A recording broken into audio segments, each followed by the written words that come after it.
আমরা ফেসবুক লাইভটা অ্যাক্টিভ হওয়ার জন্য একটু ওয়েট করতেছি। শুরু করবো এখনই। আমরা তো লাস্ট দিন হচ্ছে চ্যাপ্টার 2 হচ্ছে শুরু করেছিলাম। এটা আসলে একদমই আমরা ওই জিরো লেভেলে এখন বিচরণ করতেছি। জিরো লেভেল মানে হচ্ছে একদম অতি বেসিক বা ডেফিনেশন টাইপ জিনিসপত্রের মধ্যে। তো এটা আমরা দেখি কতটুকু কি করা যায় আর কি। সালাম আলাইকুম ভাই। আচ্ছা, ভাইয়া, ওয়ালাইকুম আসসালাম। হ্যাঁ বলো। ভাইয়া ফার্স্ট পেপারের কি মানে এমসিকিউ তাড়াতাড়ি সলভ করার জন্য কোনো শর্টকাট কিছু আছে? কোনো সূত্র টুত্র লেখা আপনার কাছে কিছু আছে? উম, মানে প্রশ্নটা তো একটু অদ্ভুত, মানে পুরো ফার্স্ট পার্টের জন্য তো ধরো ওরকম কমন কিছু না, দেখতে হবে মানে কোন টপিক নিয়ে প্রবলেমে আছো সেই না টপিকের প্রবলেম জন্য না ভাই, থাকবে। এই যে পরীক্ষার জন্য তো কিছু শর্টকাট মানে হালকা পাতলা কিছু থাকলে অনেক উপকার হতো না এমসিকিউ এর জন্য? ওটা বলো। এমসিকিউ পরীক্ষা তো হুম। আচ্ছা, মানে পুরোটাই কি অ্যাডমিশনের এমসিকিউ জন্য তো এক্সাম অনেক না? কিছু থাকে। হ্যাঁ হ্যাঁ, 50টা এমসিকিউ মোস্ট প্রবাবলি। আহ, মানে ওটাই, যে ধরো যেই জিনিস তুমি খুব দ্রুত এমনিতে সলভ করতে পারো ওইটা তো আসলে খুঁজে ধরো লাভও নাই ওটাতে কি হচ্ছে না হচ্ছে।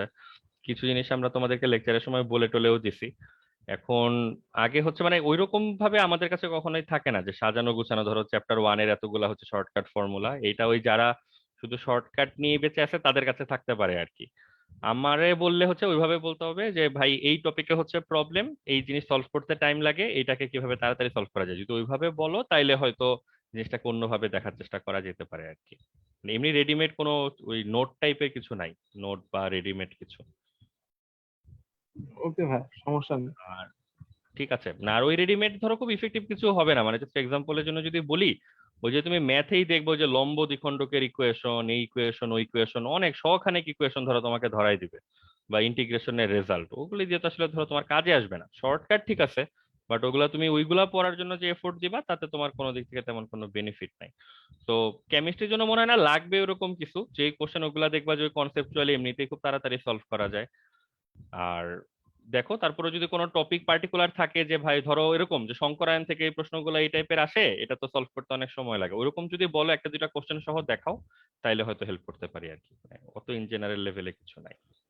ওকে ভাই, সমস্যা নেই, দেখি কি ঠিক হয়। আছে, তোমাদের এমনি পরীক্ষা কবে বা কবের দিকে ডেট পাইছো? হ্যাঁ, কেমিস্ট্রি হচ্ছে আপনার 7 বা 8 তারিখে, 8 তারিখ, না 7 তারিখ, সম্ভবত 7 তারিখ। আচ্ছা আচ্ছা, অলরেডি কি এক্সাম শুরু হয়ে গেছে নাকি? না না ভাই, 6 তারিখ থেকে শুরু। ও আচ্ছা। একদিনে 2টা করে এক্সাম। ও, ওইটা কি অনলাইনে না কলেজে যেয়ে দিতে বলছে? না না, অনলাইন, ওই যে আচ্ছা গুগল ফর্ম বা এরকম টাইপের, ও, জানি না। জুমে নেওয়ার কথা বলতেছিল, এটাই জানি আর আচ্ছা এখন। ঠিক আছে, দেখো এর মধ্যে ওই যে রিভাইজ টিভাইজ দাও, ওই পার্টিকুলার কোনো টপিকে প্রবলেম থাকলে জানাও, ওটা দেখবো না আলাদাভাবে। ওকে ভাই। আচ্ছা ঠিক আছে, আমরা ওই যে রিসেন্টলি ধরো কথা বলতেছিলাম যে টপিক নিয়ে, সবাই মানে যাই না বাসায় একটু একটু দেখার টাইম পাইছো কিনা, এখনো খুব সহজ জিনিস নিয়ে কথাবার্তা হচ্ছিল, যে কার্বনের যৌগ এত বেশি কেন, এরকম একটা জিনিস নিয়ে কথা হচ্ছিল। দেন হচ্ছে কার্বন কেন চারটা বন্ধন করে না আর কি, একটা পরমাণু কেন একটা পরমাণুর সাথে চারটা বন্ধন করে ফেলে না, এরকম কিছু জিনিস নিয়ে কথা হচ্ছিল। ফুলারিন নিয়ে কথা হচ্ছিল, এবং সবচেয়ে ইম্পর্টেন্টলি জৈব যৌগের ক্লাসিফিকেশন নিয়ে কথা হচ্ছিল, অর্গানিক কম্পাউন্ডকে ডিসকাশনের সুবিধার্থে কত ছোট ছোট ভাগে ভাগ করে নেওয়া যায়, এটা আমাদের নিজেদের সুবিধার জন্য যত ছোট ছোট ভাগে ভাগ করতে পারবো, মানে ওই ছোট ভাগ নিয়ে পড়ালেখা করব, করতে থাকবো, এইভাবে করতে থাকলে একটা সময় ছোট ছোট ভাগ করতে করতে পুরো জিনিসটাই হচ্ছে পড়া হয়ে যাবে, এটা হচ্ছে প্ল্যান। তো যদিও যত বড় ক্লাসিফিকেশন দেখাচ্ছি এইচএসসি তে পুরোটাই সিলেবাসে নাই, কিছু পার্ট হাইলাইট করা আছে, এই পার্টগুলো বেসিক্যালি পড়তে হবে। আর এখানে আবার অন্য ঝামেলা হচ্ছে হাইলাইটেড জিনিসগুলোর ভিতরে আবার ক্যাটাগরি আছে, সেটা এখানে দেখা যাচ্ছে না, সেটা যখন আমরা পড়তে শুরু করব তখন দেখা যাবে। আর একেবারে লাস্টে আমরা দুইটা খুব বেসিক জিনিস নিয়ে কথা বলছিলাম, যেগুলোর নাম বোধহয় আমরা সবাই শুনছি আগে, কম বেশি জানি। একটা হচ্ছে ফাংশনাল গ্রুপ বা কার্যকরী মূলক, একটা হচ্ছে হোমোলোগাস সিরিজ বা হচ্ছে সমগত শ্রেণী। তো এগুলোর ব্যাপারে আমরা যেটা বলছিলাম যে ফাংশনাল গ্রুপ বা ফাংশনাল রেডিকেল, গ্রুপ মানে হচ্ছে রেডিকেল বা মূলক, যেই মূলকগুলো কোনো একটা কম্পাউন্ডে প্রেজেন্ট থেকে ওই যৌগটার ক্যারেক্টারিস্টিক্স ঠিক করবে, যেমন এটা কোন ধরনের বিক্রিয়া দিবে, কোন ধরনের বিক্রিয়াগুলো সে অ্যাটেন্ড করবে না, তার কেমিক্যাল প্রপার্টি বা বৈশিষ্ট্য কেমন হওয়া উচিত, এই পার্টগুলো ডিসাইড করে হচ্ছে কোনো একটা ফাংশনাল গ্রুপ। এবং ফাংশনাল গ্রুপ দেখলে বোঝা যায় যে এই যৌগগুলো একই ক্যাটাগরি থেকে আসছে, সেই ক্যাটাগরিটাকে আবার বলে হচ্ছে হোমোলোগাস সিরিজ বা হচ্ছে সমগোত্রীয় শ্রেণী। ঠিক আছে? না, এটা ছিল বেসিক। যেমন অ্যালকোহল, এটা আসলে কোনো কম্পাউন্ডের নাম না, অ্যালকোহল হচ্ছে একটা ক্যাটাগরির নাম বা একটা হোমোলোগাস সিরিজ বা সমগোত্রীয় শ্রেণীর নাম। আর অ্যালকোহলকে চেনার উপায় হচ্ছে ব্যাচটা কি, একটা ওএইচ টাইপের গ্রুপ, এক্সাম্পলের জন্য যদি বলি। তো ওইভাবে হচ্ছে জিনিসগুলোকে রিলেট করে নেওয়া যায়। তো আমাদেরকে যেটা করতে হবে, প্রাইমারি লেসন মানে পড়ালেখা শুরু করার পার্ট হিসেবে বেশ কিছু ফাংশনাল গ্রুপকে চিনতে হবে, জানতে হবে, এবং এদের ক্যাটাগরিটাকে কি বলে সেই আইডিয়াটা রাখতে হবে। এসএসসি তে হয়তো সবগুলা লাগে নাই, ছিল না, বাট এইচএসসি তে পড়াশোনা শুরু করার ফার্স্ট স্টেপই হবে হচ্ছে এটা, যে আমাদেরকে প্রচুর ফাংশনাল গ্রুপ, প্রচুর না হোক অ্যাটলিস্ট এইচএসসি তে আমরা পড়ালেখা করব যেগুলো নিয়ে, সেই ফাংশনাল গ্রুপগুলো যেন আমরা সবাই চিনি, জানি, এবং এই ক্যাটাগরি গুলোর নাম বা ওই যে হোমোলোগাস সিরিজটার নাম যেন আমাদের সবার জানা থাকে। আর এই সমগোত্রীয় শ্রেণী বা হোমোলোগাস সিরিজের কিছু ইউনিক বৈশিষ্ট্য আছে, মানে এই ক্যাটাগরি গুলোর কিছু বৈশিষ্ট্য, এগুলো অনেক সময় এক্সামে আসে 2 মার্কের জন্য। এগুলা কি তোমাদের এসএসসি তে ছিল হোমোলোগাস সিরিজের, মানে ধরো 3টা 4টা বৈশিষ্ট্য যদি কেউ জানতে চায় সমগোত্রীয় শ্রেণীর বৈশিষ্ট্য ছিল কিনা, ওইটা কষ্ট করে মনে না করে বরং বলতে শুরু করো। যদি সবাই মিলে 3 4টা বলতে পারো তাহলে তো 2 মিনিটে হয়ে যাবে আর কি এটা। আর যদি এটা একেবারেই নতুন জিনিস হয়, শুনোই নাই আগে, এরকম হয়, ওটাও বলে ফেলো, তাহলে আমরা ডিসকাস করব সমগোত্রীয় শ্রেণীর বৈশিষ্ট্য বা প্রপার্টিজ অফ হোমোলোগাস সিরিজ। না ভাই, এটা শোনা হয় নাই। আচ্ছা, ঠিক আছে, এটা আমার মানে আইডিয়া আছে যে এসএসসি তে এই টপিক আসলে মানে ফর্মালি বইতে নাই, বাট এই জিনিস ছাড়া ওই কোনো ডিসকাশন আসলে সামনের দিকে আগানো ডিফিকাল্ট। সো এটা ডিফল্টলি মানে স্কুলের টিচার হোক বা যেই হোক, মানে কম বেশি হয়তো বলার কথা। তো হোমোলোগাস সিরিজের, হ্যাঁ বলো। পার্টিকুলারলি অ্যালকেন অ্যালকিন এগুলার বৈশিষ্ট্য দেওয়া ছিল, এরপর আচ্ছা আচ্ছা অ্যালকোহল অ্যালডিহাইড এদের। আচ্ছা, না ওইটা না, ওইটা তো ধরো একদম স্পেসিফিক কোন একটা মানে সমগোত্রীয় শ্রেণীর বৈশিষ্ট্য। বাট আমাদের ইন জেনারেল এই হোমোলোগাস সিরিজ নামক জিনিসটারই আসলে বৈশিষ্ট্য দরকার। তো কিছু কি পয়েন্টস লিখে রাখো। একটা হচ্ছে সাধারণ সংকেত থাকবে, কমন কোনো ফর্মুলা থাকবে আর কি। এখানে কাজ হচ্ছে এরকম একটা জেনারেল পয়েন্ট বলবা আর কয়েকটা করে এক্সাম্পল দিবা। যেমন অ্যালকেন, ওই যে এগুলো তো আমরা জানি বোধহয় সবাই, অ্যালকেন যে হোমোলোগাস সিরিজ, এটার ফর্মুলা হচ্ছে CnH2n+2। ধরো অ্যালকোহল, এটা হচ্ছে CnH2n+1OH। ঠিক আছে, এরকম ইটিসি। তো সমগোত্রীয় শ্রেণীর মেম্বার হতে গেলে সবার একটা কমন ফর্মুলা থাকবে, সবাইকে আমরা একই ফর্মুলার মধ্যে রেখে, একই নিয়ম এবং সূত্র এবং সংকেতের মধ্যে রেখে সবগুলা ফর্মুলা বের করতে পারবো। আমাদের যে সেই methane ethane propane butane type জিনিসপত্র তো আমরা পারি, প্রথম 10 15টা নাম, তো ওগুলাও কাজে লাগবে। সেকেন্ড, সাধারণ কার্যকরীমূলক, সাধারণ বা একই কার্যকরীমূলক। তো এটা আমরা আগেই বলে আসলাম যে প্রত্যেকটা হোমোলোগাস সিরিজ বা সমগোত্রীয় শ্রেণীর একটা করে ফিক্সড কার্যকরী মূলক থাকবে। যেমন অ্যালকেনের জন্য আমরা যেটা বলি কার্বন কার্বন সিঙ্গেল বন্ড, এই যে এটাই হচ্ছে অ্যালকেনের ফাংশনাল গ্রুপ। তারপর অ্যালকোহলের জন্য আমরা জানি এই যে OH যেটা দেখতে পাচ্ছি এইটা। অ্যালডিহাইডের জন্য হচ্ছে CHO। তো যারা অ্যালকোহল ক্যাটাগরির কম্পাউন্ড, হাজার হাজার লাখ লাখ কম্পাউন্ড থাকতে পারে, বাট এই সব কম্পাউন্ড বা সব যৌগ এই CHO গ্রুপটাকে হচ্ছে ধারণ করতে হবে। এইটা দেখে আমরা বেসিক্যালি আইডেন্টিফাই করতে পারবো যে এই কম্পাউন্ডটা একটা অ্যালকোহল বা একটা অ্যালডিহাইড গোষ্ঠী থেকে আসছে। ভাইয়া, বলো ভাই সিটা কি রেডিকেল, মানে কোনটা? অ্যালকেনের যে হয় সি, সিঙ্গেল বন্ড সি, মানে এভাবে রেডিকেল, যেমন OH একটা রেডিকেল, CH একটা হ্যাঁ, রেডিকেল, মানে অ্যালকেনের ক্ষেত্রেও কি এটা রেডিকেল, মানে দুইটা সি? আহ না মানে রেডিকেল ওইভাবে তো বলি না, মানে ফাংশনাল গ্রুপ ফাংশনাল বলি গ্রুপ, আর জি কি। ভাই। হ্যাঁ হ্যাঁ, ফাংশনাল গ্রুপ, সেটা ঠিক আছে। যেমন অ্যালকিনের ফাংশনাল গ্রুপ হচ্ছে কার্বন কার্বন ডাবল বন্ড, হচ্ছে অ্যালকিনের ফাংশনাল গ্রুপ। জি রেডিকেলের ভাই, তো ডেফিনেশন জি আলাদা, ভাই। রেডিকেল বলতে পারবো না, বাট ফাংশনাল গ্রুপ এটা ট্রু। আচ্ছা, তাহলে হচ্ছে জেনারেল ফর্মুলা থাকবে, ওই একটা জেনারেল ফাংশনাল গ্রুপ থাকবে, কার্যকরীমূলক থাকবে। দেন হচ্ছে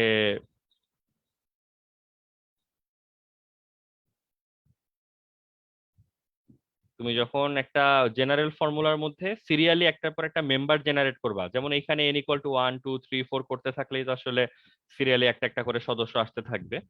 তো এটা একটা সমগোত্রীয় শ্রেণীর বৈশিষ্ট্য যে পর পর দুইটা মানে দুইটা কনজিকিউটিভ মেম্বারের মাঝখানে সবসময় এই CH2 এই জিনিসটার হচ্ছে ডিফারেন্স থাকবে, এই রেডিকেল টুকু ডিফারেন্স থাকবে। এই রেডিকেলটার নাম কি?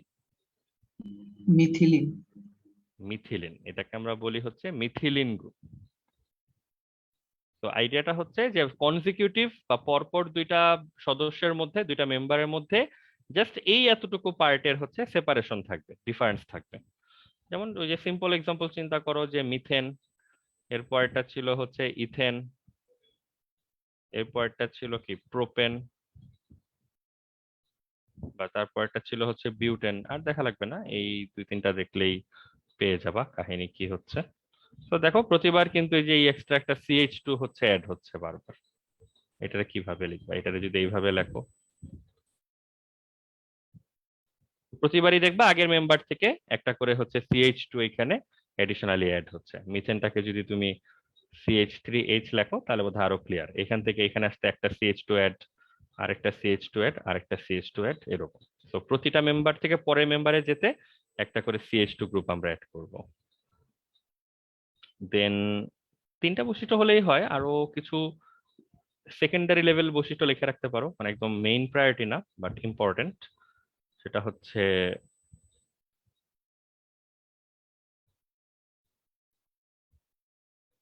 কমন কেমিক্যাল প্রপার্টিজ লিখে রাখো।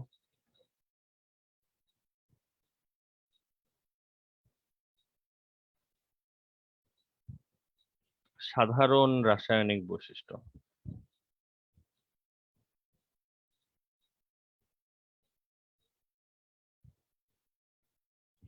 সাধারণ রাসায়নিক ধর্ম মানে হচ্ছে এইটা আসলে বেসিক্যালি যে মৌলিক বৈশিষ্ট্য না, এটা হচ্ছে সেকেন্ড পয়েন্টের মধ্যে ঢুকে আছে আর কি। যে ফাংশনাল গ্রুপ যদি সেম হয় 10টা কম্পাউন্ডের, তো ফাংশনাল কম্পাউন্ড গ্রুপ সেম হওয়ার মানে হচ্ছে এদের আসলে কেমিক্যাল বিক্রিয়া, কেমিক্যাল রিয়াকশন, প্রপার্টি, এগুলোর অনেক কিছুতেই হচ্ছে তারা সিমিলারিটি দেখাবে, দেখানোই উচিত।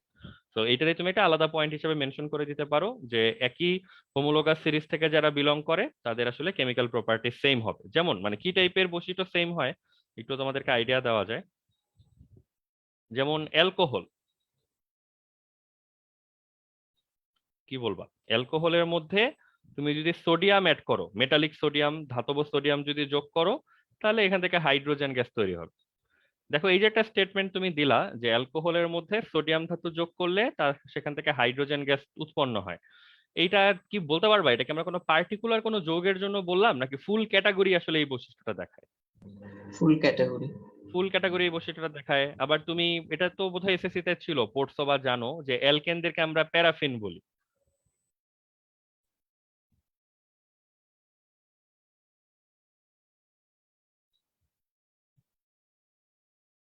তো এই যে তুমি সমগ্র অ্যালকেন গোষ্ঠীকে প্যারাফিন বলতে পারতেছো, একটা স্টেটমেন্ট দিতে পারতেছো যে অ্যালকোহলের মধ্যে সোডিয়াম যোগ করলেই বুদবুদ আকারে হাইড্রোজেন গ্যাস নির্গত হয়। তো দেখো এই বৈশিষ্ট্যগুলো বলার জন্য কিন্তু আমার বলতে হয় নাই যে এখানে শুধু মিথেন ইথেন দেখায়, অন্য কেউ দেখায় না, বা এটা শুধু ইথানল দেখায়, এরকম কিন্তু আমরা বলি নাই। অ্যালকোহল বলছি মানে অ্যালকোহল গোষ্ঠীতে যত লাখ খানেক কোটি খানেক যৌগ আছে সবার জন্য এই কথা সত্য। প্যারাফিন বলি পুরো অ্যালকেন গোষ্ঠীটাকে আমরা প্যারাফিন বলি। তো এরকম কমন কিছু বিহেভিয়ার হচ্ছে তারা দেখাবে। এবং আমরা যখন পড়তে শুরু করব তখন আরো দেখবো যে অনেক ক্যাটাগরি আছে যে পার্টিকুলার কিছু বিক্রিয়াই তারা দেয়, বা পার্টিকুলার কিছু বিক্রিয়া তারা কখনোই দিবে না, মানে এরকম কিছু বৈশিষ্ট্য এখানে আস্তে আস্তে আসতে থাকবে। ফিফথে রাখতে পারো হচ্ছে আহ সদস্যদের বিভিন্ন ধর্মে ক্রমপরিবর্তন।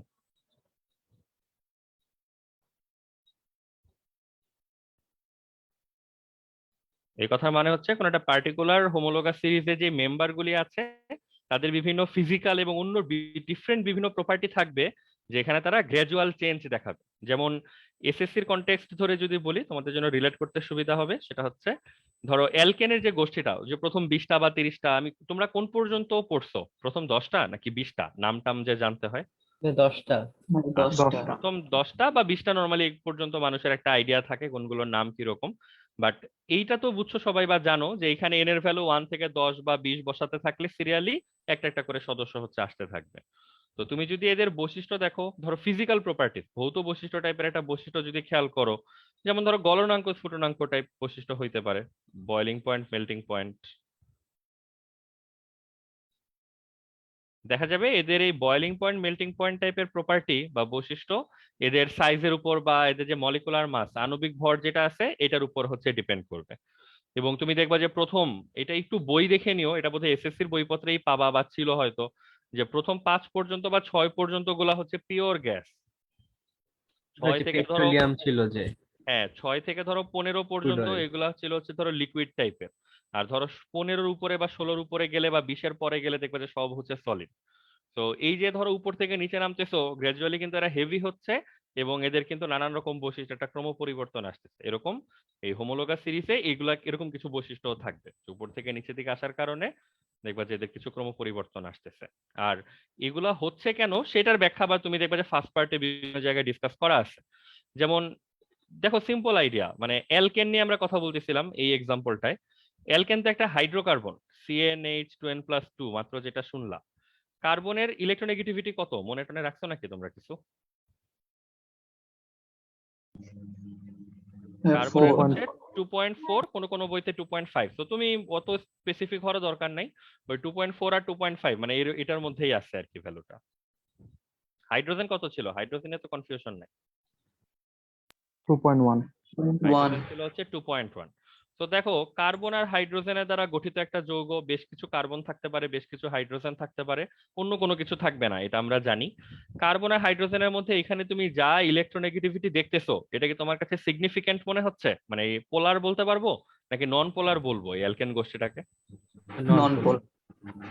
বলো তো, এদেরকে পোলার বলবো নাকি নন পোলার বলবো? হ্যাঁ, গুড, তোমরা অলরেডি অ্যান্সার দিছো। এদেরকে নন পোলার বলবো, এবং কেন নন পোলার বলবো এটা প্রবাবলি তোমাদের কোনো ডাউট নাই এটা নিয়ে, যে ইলেকট্রোনেগেটিভিটির ডিফারেন্স অত্যন্ত কম এদের মধ্যে। তো নন পোলার যদি হয় তাহলে বলো তো নন পোলার মলিকিউলগুলির মধ্যে কি ধরনের আইএমএফ ইন্টারমলিকুলার ফোর্স হচ্ছে কাজ করে? London force.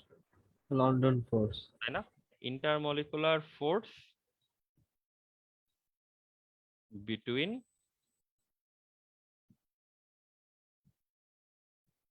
নন পোলার মলিকিউলস, এটা আমরা জানি, এটা হচ্ছে আমাদের লন্ডন ফোর্স।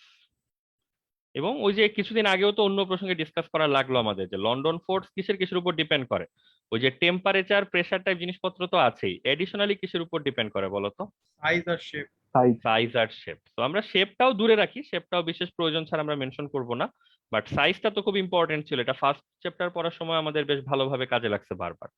তো এই দেখো এগুলোর ব্যাখ্যা কিন্তু আমাদের কাছে আছে, এগুলো যদি অন্য চ্যাপ্টারের মধ্যেও আসে এই কোশ্চেনগুলি, সেটাও কিন্তু আমরা অ্যান্সার করার জন্য রেডি আর কি, যে উপর থেকে নিচে গেলে আসলে কি হচ্ছে এমন যে এদের মধ্যে একটা ক্রম পরিবর্তন আসতেছে, এটা কিন্তু অ্যান্সার করার মতো কোশ্চেন আর কি। তো এগুলা হচ্ছে ইন জেনারেল সমগোত্রীয় শ্রেণী বা হোমোলোগাস সিরিজ যেটা আছে, তারা এই কি প্রপার্টিজ, মেইন প্রপার্টি গুলা মেনে চলবে। খুঁজলে আরো হয়তো সিলি কিছু বৈশিষ্ট্য খুঁজে পাওয়া যায়, ভাইয়া, বাট আর দরকার নাই। হ্যাঁ বলো ভাইয়া। ভাইয়া, এখানে যে অ্যালকোহল প্লাস সোডিয়ামের যে বিক্রিয়াটা দেখাইছেন ভাই, এগুলা কি ভাই সামনে দেখাবেন না? হ্যাঁ হ্যাঁ, ওটা যখন যে অ্যালকোহলের মানে ওই টপিক থাকবে সামনে আমাদের। থেকে আসলে আমরা হচ্ছে এখানে এক্সাম্পল দরকার তো, এই যে এই কথাটা ধরো কমন কেমিক্যাল প্রপার্টি, যে কেউ তো জিজ্ঞাসা করবে যে কমন কেমিক্যাল প্রপার্টি মানে কি। তুমি ধরো বাংলায় বুঝায় বললা যে সমগোত্রীয় শ্রেণীর সব সদস্য একই রকম বিক্রিয়া দিবে, এটা তো এনাফ না, তো তোমার কাছে স্পেসিফিক্যালি জিজ্ঞাসা করবে কি ধরনের বিক্রিয়ার কথা বলতেছেন, তখন তুমি এই কথাটা হচ্ছে বলে দিতে পারবা যে অ্যালকোহল সোডিয়ামের সাথে বিক্রিয়া করলেই হাইড্রোজেন গ্যাস তৈরি করবে। বাট তোমার যদি কোনো প্রশ্ন থাকে বলে ফেলো, মানে এই পার্টিকুলার লাইনে কি নিয়ে কোশ্চেন তোমার? না ভাই, মানে ওই যে ওই বিক্রিয়া ওইটা তো ভাই আমরা সামনে আরো দেখবো না ওরকম, যে মানে ওই হ্যাঁ হ্যাঁ প্রপার্টিজ হ্যাঁ গুলা কেন হইতেছে ভাই, হ্যাঁ হ্যাঁ দেখবো। ওইটার জন্য। ঠিক আছে, ওটা হলে ঠিক আছে। না আমি ভাবলাম যে ধরো তুমি মানে রিয়াকশনটা দেখতে চাচ্ছ কিনা স্পেসিফিক্যালি, ওরকম যদি দরকার হয় এটা লিখে রাখতে পারো আশেপাশে কোথাও। ধরো অ্যালকোহল কি কিভাবে লিখি আমরা, ROH টাইপ লিখি, এটার মধ্যে যে সোডিয়াম লিখে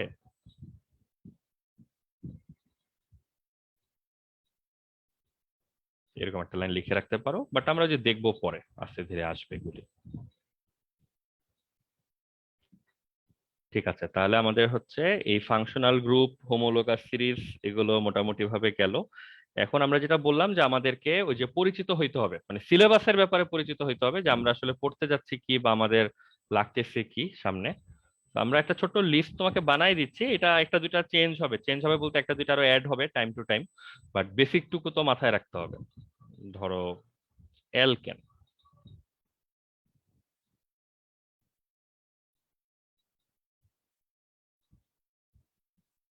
অ্যালকেন এর ফাংশনাল গ্রুপ, এগুলো হচ্ছে ফাংশনাল গ্রুপ, আমি পাশে লিখে দিচ্ছি। এটা হচ্ছে কার্বন কার্বন সিঙ্গেল বন্ড, এই যে এই অংশটুকু দেখে বোঝা যায় এটা হচ্ছে অ্যালকেন।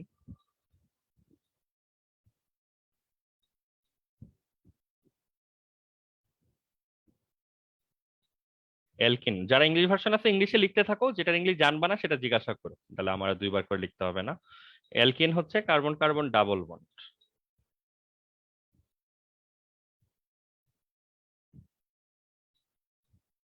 অ্যালকাইন, এটা তো জানি, কার্বন কার্বন ট্রিপল বন্ড।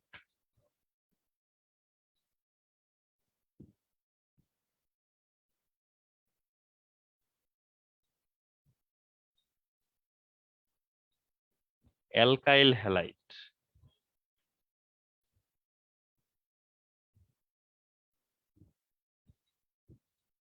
এটাকে বলে হচ্ছে অ্যালকাইল হ্যালাইড।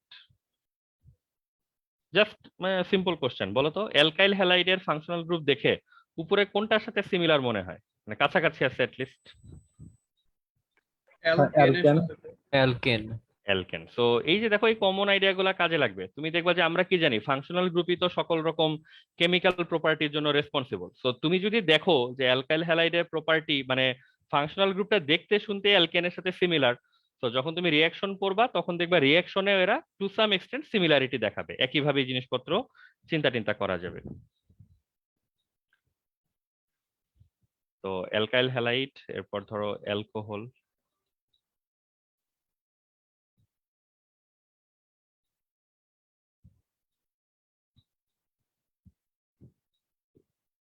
আমি ধর একটু বড় করে লিখে দিচ্ছি, এটা তুমি জাস্ট সিম্পলি ওএইচ এভাবেও লিখতে পারো আর কি, সমস্যার কিছু নাই। বাট দুইভাবেই দেখে অভ্যস্ত থাকতে হবে, ওই যে এক্সামে বা কোশ্চেনে কিভাবে লেখা থাকবে সেটা আমরা জানি না, যেটাই থাকুক সেটা অ্যান্সার দিতে হবে আর কি। নাজমুল হুদা বলছো যে আনমিউট করতে পারতেছো না, এইটা সবার অপশনই তো ওপেন থাকার কথা, বাকি আর কেউ প্রবলেম পাচ্ছ নাকি? ভাইয়া দুই একজনের এরকম হচ্ছে, কেন যে? আমার ও ঠিক আছে ভাইয়া। আচ্ছা, রাজু তাইলে একবার লগ আউট করে লগ ইন করতে পারো, এটা বোধহয় মানে তোমার সাইডেরই প্রবলেম কারণ। লিসানেরও হয়েছে ভাইয়া, আমাদের তো ঠিকই আছে। ও, আমাদের ঠিক আছে ভাইয়া। এর বাক স্বাধীনতা হচ্ছে জুমি কেড়ে নিচ্ছে কিনা বুঝতে পারতেছি না। হরণ করা হয়েছে। আচ্ছা ঠিক আছে, আপাতত মানে আমার পরামর্শ হচ্ছে একবার লগ আউট করে লগ ইন করতে পারো, আর ছোটখাটো প্রশ্ন থাকলে লিখে পাঠাও আর কি।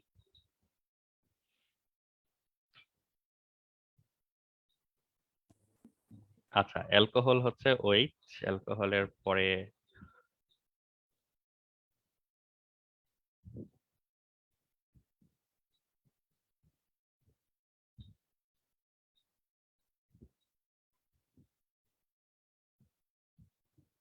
অ্যামিন। অ্যামিন হচ্ছে NH2।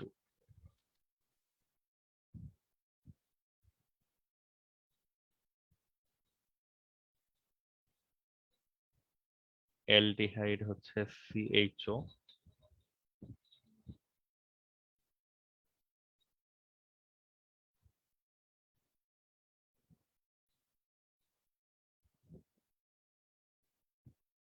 Carboxylic acid COOH।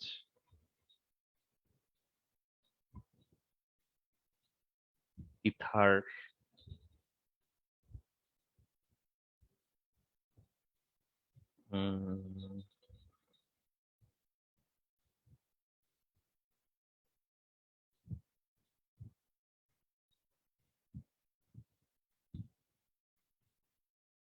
না বেসিক্যালি যে 9 পর্যন্ত যেগুলো লেখা আছে এগুলো হচ্ছে ফান্ডামেন্টাল, মানে এগুলো হচ্ছে লাগবেই। 10, 11, 12 কিছু আছে, বাট এগুলি আসলে ফান্ডামেন্টাল না, মানে মেইন না, এগুলো হচ্ছে উপরে যা আছে সেইগুলা থেকে তৈরি করা যায় এমন কিছু ফাংশনাল গ্রুপ আছে। তো সবাই 9 পর্যন্ত লেখো, বাকিগুলো আমি একটু অন্য পেজে লিখি, ওইটা ভালো, এগুলো ভাইয়া এগুলোর সাথে স্টার না কার লিখে। মধ্যে পড়ে? হ্যাঁ, আপাতত 9 পর্যন্ত লেখো, আমরা তোমাদেরকে পরেরটুকু বলতেছি, পুরোটা বলে তারপরে শুনবো না। ভাইয়া হ্যাঁ বলো জয়েন। মাঝখানে বের হয়ে গেছিলাম, তো ওই যে মানে অ্যালকাইল হ্যালাইডটা আমরা RX দিয়ে শিখছিলাম না, মানে ওইটা মানে সি হ্যাঁ দিয়ে ওগুলো ওইটা। বাদ দাও, ওগুলো নিয়ে কথা বলতে চাই না, যা দেখতেছো দেখো, ওই যখন আসবে পড়ার সময় ওই তখন দেখে ফেলবা আর কি। আচ্ছা ভাই, ঠিক আছে।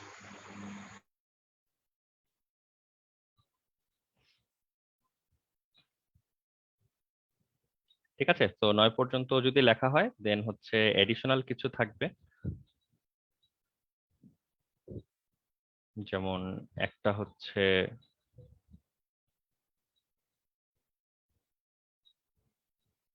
এসিড হ্যালাইড বলে এটাকে।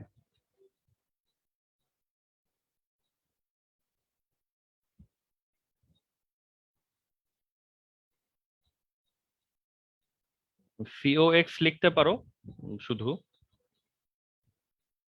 বাট সিওএক্স টা দেখতে কেমন এটা আমরা তোমাদের একবারে দেখায় রাখতেছি আর কি। সহজ করে এভাবেও লিখতে পারো।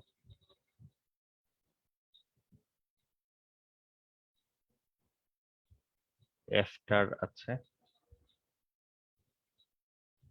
এরকম, এরকম তুমি সি ডাবল ও আর এরকম লিখতে পারো।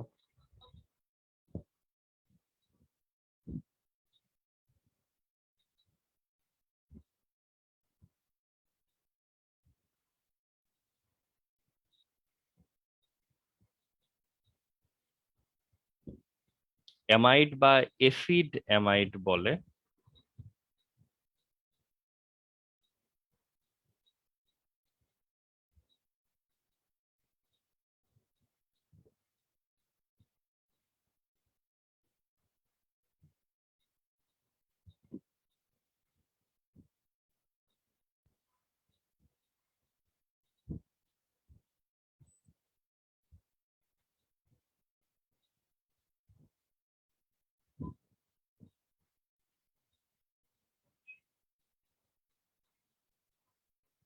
তারপর হচ্ছে এসিড অ্যানহাইড্রাইট বা শুধু অ্যানহাইড্রাইটও বলে। হ্যাঁ, সিরিয়াল একটু প্রবলেম হয়েছে। 12 না লিখে 13 লিখছি। ও আচ্ছা আচ্ছা, ঠিক আছে, ঠিক করে নাও, সমস্যা নেই।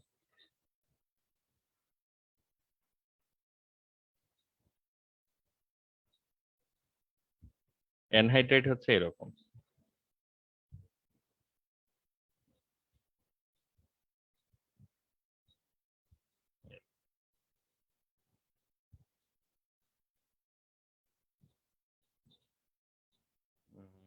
আর আসলে লাগবে না, বা ওইভাবে লিখতে থাকলে ওগুলা অপ্রয়োজনীয় হয়ে যাবে, পরে তুমি এগুলার পুরো মনেও রাখার চেষ্টা করবা না। তো এগুলা হচ্ছে বেসিক, প্রথম 9টা হচ্ছে একদম সিলেবাসের কোর পার্ট, প্রত্যেকটা জিনিসই জানতে হবে। আর এগুলা হচ্ছে সেকেন্ডারি, এগুলো আসলে উপরে এগুলা পড়তে গেলে আস্তে আস্তে দেখবে যে এগুলা চলে আসতেছে।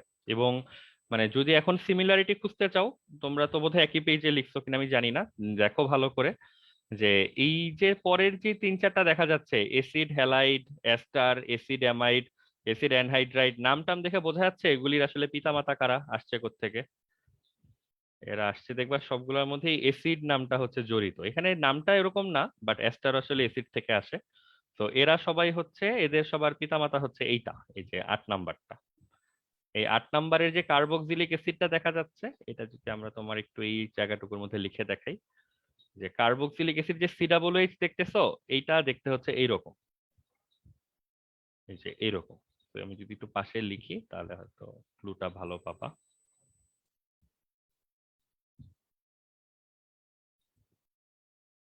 এই যে এটা হচ্ছে প্যারেন্টের অবস্থা, কার্বক্সিলিক অ্যাসিড অ্যাকচুয়ালি দেখতে এরকম। ভালো করে যদি দেখো যে জাস্ট এই জায়গাটুকুর মধ্যে নানান রকম পরিবর্তন করে করে পরের সংকেতগুলো গঠন করা হয়েছে। ওএইচটাকে রিপ্লেস করে যদি এক্স আসে তাহলে এইটা পাওয়া যায়, ওএইচটাকে সরাই দিয়ে যদি ও আর আসে তাহলে হচ্ছে এইটা আসে, NH2 যদি আসে তাহলে অ্যামাইড আসে, এটার জায়গায় যদি ও সিও আর টাইপ একটা রেডিকেল আসে তখন হচ্ছে অ্যানহাইড্রাইড আসে। তো বেসিক্যালি এইখানে যে 4টা দেখতে পাচ্ছ, 4টারই আসলে হেড এক জায়গায়, মাথা এক জায়গায়, সেটা হচ্ছে এসিডের ফাংশনাল গ্রুপটা, এসিডের ডেরিভেটিভ বলি আমরা এগুলোকে। এই 4টাকে একবারে বলি হচ্ছে এসিড ডেরিভেটিভ, বা বাংলায় হচ্ছে কি বলবো, এসিড জাতক।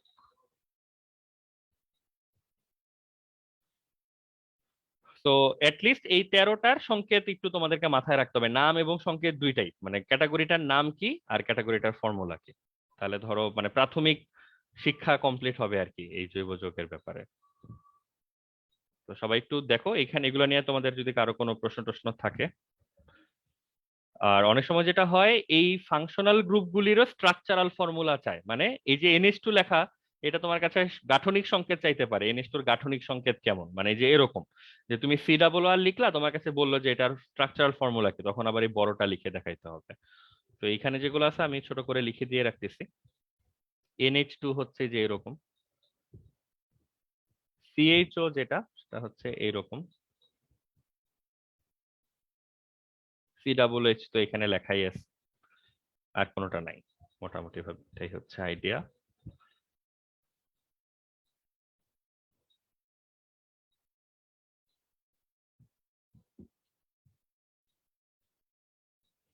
সবাই 30 সেকেন্ড টাইম নাও, নিয়ে এই জিনিসটা একটু দেখো, এই যে 10-12টা সংকেত যে লেখা আছে সবগুলা দেখো, মনে মনে এটা একটু চিন্তা করে ফেলো, এদের মধ্যে সবগুলার নামই তোমরা এসএসসি তে শুনছো কিনা বা এসএসসি তে পড়ছো কিনা, কতগুলা আছে পরিচিত, কতগুলা কি একটু নতুন নতুন মনে হচ্ছে, এভাবে দেখো।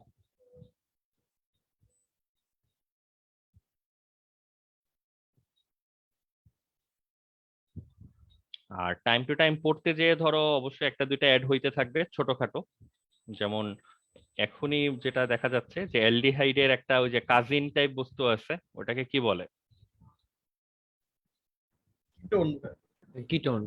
কিটোন। তো অ্যালডিহাইড জানলে কিটোন না জানলেও হয়, জিনিসটা ওইরকম। বাট কিটোন তোমার কাছে চাইতে পারে যে অ্যালডিহাইড দেখো এরকম না, কিটোন হচ্ছে জাস্ট ওই এইচটা নাই, এই যে এরকম। তো ওইগুলা তুমি আপাতত ইগনোর করতে পারো আর কি। আবার ধরো এখানে সায়ানো টাইপ জিনিসপত্র থাকতে পারে, এগুলা একেবারেই ইম্পর্টেন্ট না, লাগবেও না, তোমার পড়াশোনাও না এগুলার। সায়ানো যেমন এরকম সিএন টাইপ, এগুলো পড়তে পড়তে যখন সামনে আসবে তখন দেখলেই হবে, এগুলো মুখস্থ করারও কিছু নাই, জানারও কিছু নাই। বাট এই যে প্রথম 9টা এগুলা তোমার মুখস্থ করতে হবে, জানতে হবে, এবং এইখানে যে 3-4টা এগুলো থেকে এমসিকিউ এবং বিভিন্ন ছোটখাটো প্রশ্ন থাকে, এগুলাও লাগবে। ভাইয়া, হ্যাঁ বলো। ভাইয়া এই যে অ্যামিন, এটার মধ্যে তো কোনো কার্বন নেই, এরপর ভাই কার্বন ডাই অক্সাইড না না, ওই যে কার্বন আছে, তারপরও ভাই এগুলো কার্বন, জৈব যৌগ কেন না, কেন এটা কি ব্যাখ্যা আছে? না না না, কার্বন নাই ব্যাপারটা ওরকম না, কার্বনটা আমরা লিখি নাই এখানে, এই যে এটা হাত দেওয়া ফাঁকা এই জায়গাটাই কার্বন থাকে আর কি, এই যে এরকম, বুঝছো? কার্বন বিহীন হবে না সে, কার্বন সহই হবে। আচ্ছা। আমি একবার মুছে দিচ্ছি ওটা। মানে যেই জায়গাটা ফাঁকা দেখতেছো ওখানে হচ্ছে কার্বন থাকবে, চিন্তার কিছু নাই। ঠিক আছে, আর আরেকটা পার্ট হচ্ছে অ্যারোমেটিক, মানে এই জিনিসটারে আসলে লিখে দেখানোর উপায় নাই, মানে সুযোগও নাই, ওই জন্য ওইটা আর আমি মেনশন করি নাই, এটা আলাদাভাবেই ডিসকাস করি। অ্যারোমেটিক আগেও বলছি তোমাদেরকে, মানে গতদিন, যে অ্যারোমেটিক কম্পাউন্ড হচ্ছে অ্যালিফেটিক থেকে একেবারে আলাদা, মানে কোনো দিক থেকে কোনো সিমিলারিটি নাই, সংজ্ঞা, বৈশিষ্ট্য, চেনার উপায়, নামকরণ, রিয়াকশন, মানে যাই বলো, কেমিক্যাল প্রপার্টিজ সবকিছু মানে একদমই ডিফারেন্ট একটা ক্যাটাগরি এটা। তো এইখানে অ্যারোমেটিক কম্পাউন্ডের আসলে আলাদা কোনো ফাংশনাল গ্রুপ নাই, অ্যারোমেটিক কম্পাউন্ডের পিতামাতা হচ্ছে বেনজিন, এবং বেনজিনকে তো আমরা জানি, বেনজিনকে হচ্ছে এভাবে ড্র করি বা এভাবে লিখি। তো এটা আসলে ফাংশনাল গ্রুপ না, এটা হচ্ছে আসলে পুরো ফর্মুলাটাই, মানে পুরো সংকেতটাই হচ্ছে বেনজিনের এরকম। এখান থেকে অন্য বিভিন্ন যৌগ আসে। তো অনেক সময় দেখবা যে তোমরা ফেনলের নাম শুনছো বোধহয়, আমি জানি না। ফেনল মানে জিনিসটা এভাবে একটু চিন্তা করো তাহলে বুঝতে পারবা, ফেনলের সংকেত হচ্ছে এরকম। তো দেখো মানে সেই হিসাবে তোমার মনে হবে যে ওএইচ হচ্ছে আসলে ফেনলের মানে কার্যকরী মূলক বা ফাংশনাল গ্রুপ টাইপের, কিন্তু আমরা আবার কি জানি ওএইচ আসলে কিসের ফাংশনাল গ্রুপ? অ্যালকোহল। অ্যালকোহলের। তো এগুলা নিয়ে মাঝে মাঝে মিসকমিউনিকেশন দেখা যায়, যে ওএইচ হচ্ছে কিসের কি ফাংশনাল গ্রুপ, অনেকে এটা অ্যালকোহল, অনেকে ফেনল, অথবা ফেনলের ওএইচটা কি বা ফেনলের ফাংশনাল গ্রুপ কি, তো এগুলো তালগোল পাকায় ফেলে। জিনিসটা এইভাবে ক্লিয়ার রাখা বেটার, যে ওএইচ সবসময় হচ্ছে অ্যালকোহলের ফাংশনাল গ্রুপ। যদি কেউ বলে যে ফেনলের ওএইচ কি, তাহলে বলতে হবে ফেনোলীয় ওএইচ গ্রুপ হচ্ছে ফেনলের কার্যকরী মূলক। ঠিক আছে, এটার নাম হবে তখন অ্যারোমেটিক ওএইচ বা ফেনোলীয় ওএইচ। মানে এটাকে অন্যভাবে বলে বুঝাইতে হবে, এটাকে শুধু ওএইচ বললে লোকজন কিন্তু কনফিউজড হয়ে যাবে। তুমি যদি শুধু ওএইচ বলো, লোকজন সবসময় অ্যালকোহলের ওএইচই বুঝবে। তো এই জিনিসগুলা একটু খেয়াল রাখতে হবে আর কি। যদিও আমরা এসব কমপ্লেক্সিটির ভিতর যাই না, আমরা ওই ফেনল বলে পুরোটাই এঁকে দেখাই, অযথা শুধু ওএইচ লিখে ফেনোলিও ওএইচ টোএইচ এসব ঝামেলার ভিতর আমরা যাই না। ঠিক আছে। আর অ্যারোমেটিক কম্পাউন্ড যেহেতু টোটালি ডিফারেন্ট একটা ক্যাটাগরি, এটা পড়ালেখাটা একদম ডিফারেন্টলি হয় আর কি, দেখবা ওটা যখন সামনে আসবে পড়া হবে। আর আর এইটা হচ্ছে একটা পার্ট। সেকেন্ড যেই পার্টটা তুমি বই খুললে মানে যেই বই খুলো সেই বইতেই পাবা একটা বিশাল অংশ, অ্যাটলিস্ট 15-20 পেজ জুড়ে তোমাকে ওই চ্যাপ্টার 3-র বেসিকটা হচ্ছে আবার দেওয়া হবে আর কি।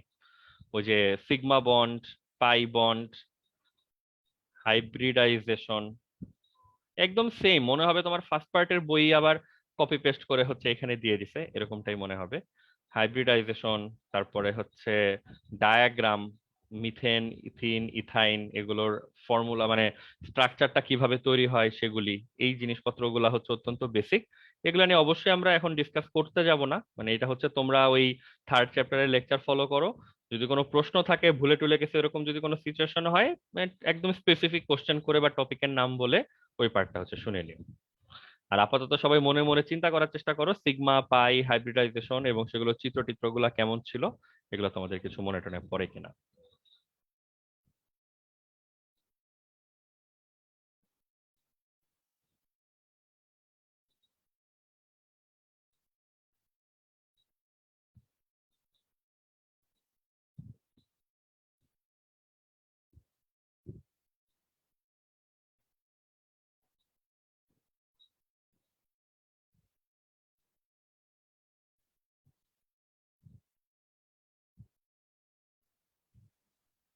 ভাইয়া, হ্যাঁ বলো, শুনতেছি। বন্ধন দূরত্বটা কি মুখস্থ করতে হবে? বন্ধন দূরত্ব মুখস্থ করতে হবে, রাইট। তুমি যদি দূরত্ব কম বেশি মাঝারি বলতে চাও, কে কার থেকে বেশি কে কার থেকে কম, এইটার উপায় আছে, এটা আমরা তোমাদেরকে শিখাই দিব সামনে।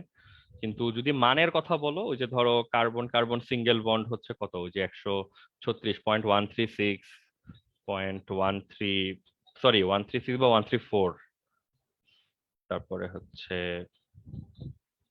120 বোধহয় ট্রিপল বন্ড, মানে ওই মানগুলো মুখস্থ করতে হবে এবং ওগুলো মুখস্থ করা লাগবে, বাট এখন না, মানে আগেই মুখস্থ করতে শুরু করে দিও না।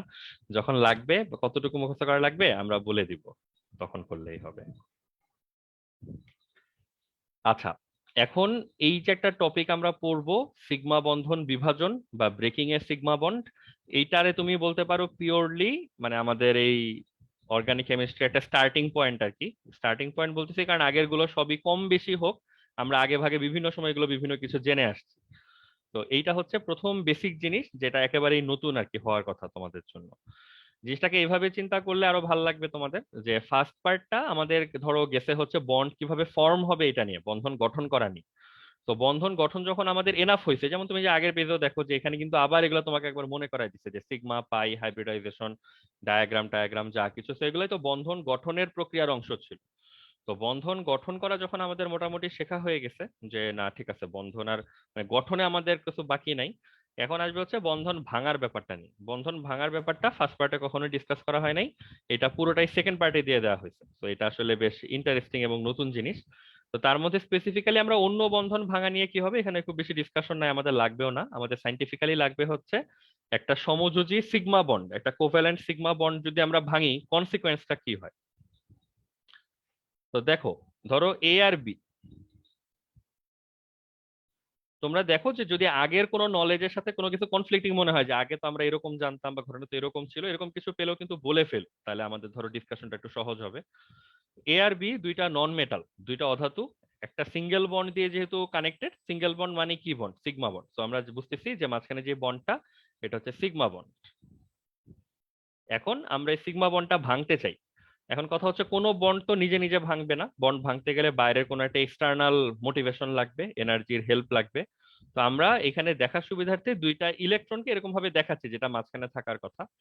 আর আমরা ধরো এখানে বাইরে থেকে কোনো একটা কিছু দিলাম, কোনো একটা কিছু বলতে যে সে জিনিসপত্র দিলে হবে না, ধরো আলট্রা ভায়োলেট টাইপ রশ্মি টশ্মি এখানে পাঠাইতে হবে। তো এটা মুছে দিচ্ছে আপাতত, বাট তোমরা মাথায় রেখো যে যখন আমরা এই ধরনের বন্ধন ভাঙতে চাইবো তখন আলট্রাভায়োলেট রশ্মি বা বাইরে থেকে বিভিন্ন এজেন্ট পাঠাইতে পারি, ওই যে সন্ত্রাসী টাইপের, ভাড়াটে সন্ত্রাসী টাইপের, যে ধরো মেরে টেরে দিয়ে আসবে, এরকম কিছু না কিছু পাঠাইতে হবে, নিজে নিজে এই বন্ধন ভাঙবে না, কারণ সিগমা বন্ড তো স্ট্রং, এটা তো আমরা জানি। এখন কথা হচ্ছে যখন আমরা বাইরে থেকে এখানে মোটিভেশন দিব, তখন এই বন্ডটা কয় ভাবে ভাঙতে পারে এবং কিভাবে ভাঙতে পারে। অ্যান্সার হচ্ছে বন্ধন ভাঙবে, দ্যাট ইজ ফর শিওর। এটাকে ভাঙার অপশন আমরা বলি হচ্ছে দুই ভাবে ভাঙার অপশন আছে। অপশন ওয়ান, বন্ধনটা এইভাবে ভাঙলো, এইভাবে যে দেখালাম এটা একটা সিম্বলিক জিনিস, বুঝাইতে যাচ্ছি। দেখো মাঝখান দিয়ে ভাঙছে মনে হচ্ছে না, যে দুইটা ইলেকট্রন একেবারে মাঝখান দিয়ে ভেঙে গেছে। তো এইটাকে আমরা বলি হচ্ছে সুষম বিভাজন, হোমোলাইটিক ফিশন।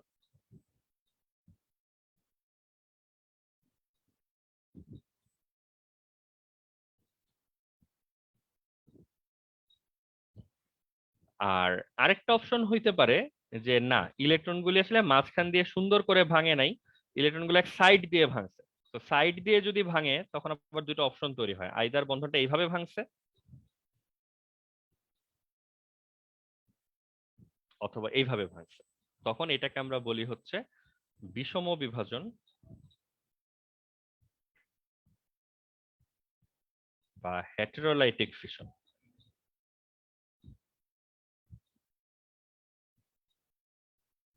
তো একদম নতুন তো তোমরা টার্ম গুলো মাথায় রাখো যে কি কি নামে ডাকে, কারণ আলটিমেটলি যে কোনো একটা নতুন পড়ালেখা শুরু করার তো প্রথম চ্যালেঞ্জটাই এইটা, যে অনেকগুলো নতুন নতুন শব্দ শিখতে হয়।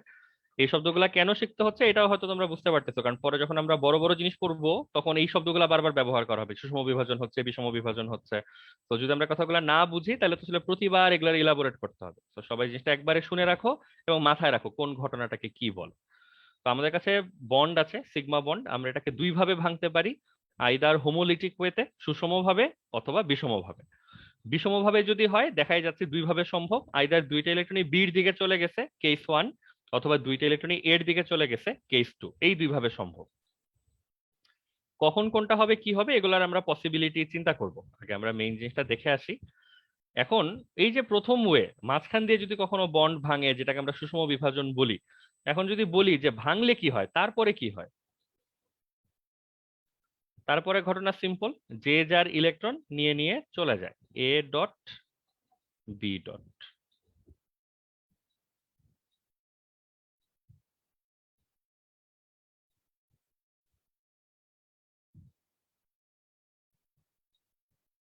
এই যে, এরকম দুইটা পার্টিকেল পাওয়া যায়, মাঝখানে একটা প্লাস সাইন দিয়ে রাখতে পারো, বুঝানো যে এ এবং বির পার্টিকেল দুইটা আলাদা হয়ে যায়,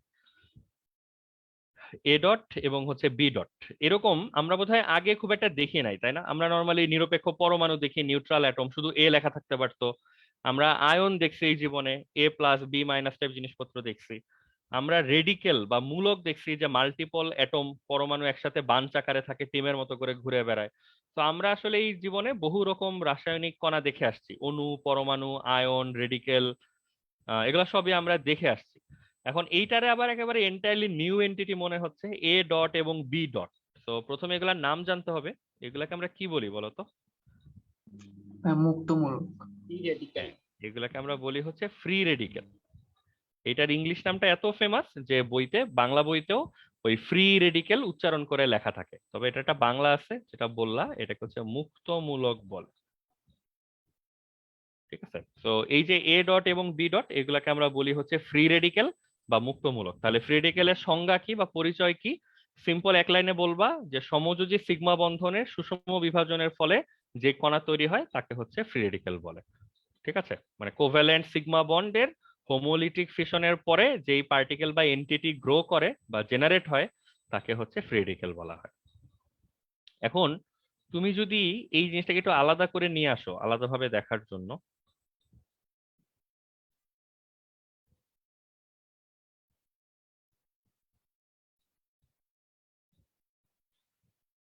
ফার্স্টলি ফ্রি রেডিকেল গুলা বলতো এটা কি নিউট্রাল নাকি চার্জড?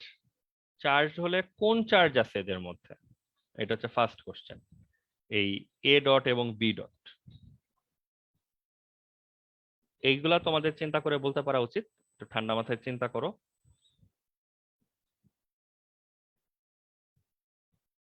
নিউট্রাল হওয়া উচিত। হ্যাঁ, চিন্তা করে বলো তো, মুখে বলতে না চাইলে লিখেও দিতে পারো, আমার মনে হয় ওইটা ভালো হয়, মুখে বলে একটা কনফিউশন ক্রিয়েট হইতে পারে। 25 সেকেন্ড টাইম, দেখো পুরো ঘটনাটা চিন্তা করো করে হচ্ছে এই প্রশ্নটার উত্তর দাও, এটা কি নিউট্রাল নাকি চার্জিত?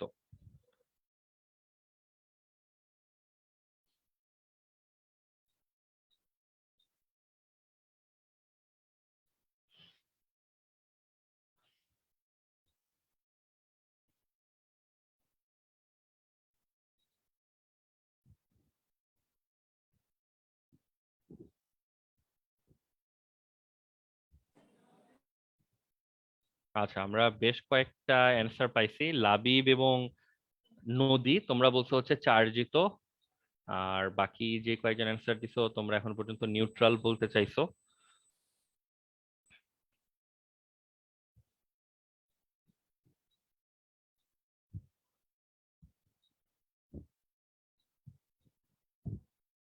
ঠিক আছে, আমরা এদিকে আর ওয়েট না করি।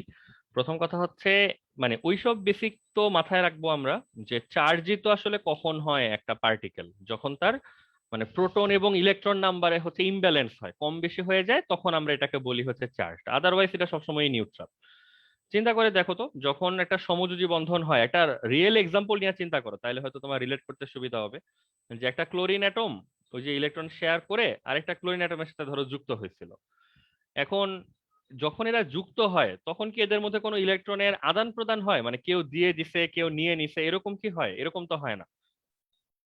প্রত্যেকটা ক্লোরিনের কিন্তু প্রোটন এবং ইলেকট্রন সংখ্যা সমান ছিল দুইটারই, জাস্ট কিছু ইলেকট্রনেরা একসাথে শেয়ার করে বসে আছে। তো তুমি যখন এই ইলেকট্রন গুলাকে আবার যার যার কাছে ফেরত দিবা, তখন বলো তো একটু চিন্তা করে, আসলে কি এদের মধ্যে প্রোটন এবং ইলেকট্রন সংখ্যায় কোনো তারতম্য হয়, নাকি এখনো ওরা আসলে সমান সংখ্যক প্রোটন এবং ইলেকট্রনই ক্যারি করতেছে? একটু চিন্তা করে দেখো তো। যদি কারো বুঝতে সমস্যা হয় সে জানাও, এটা কিন্তু খুব ইজিলি বোঝা যায় যে এখানে কিন্তু প্রোটন আর ইলেকট্রন সমানই ছিল। দেখো প্রথমে দুইটা ক্লোরিন,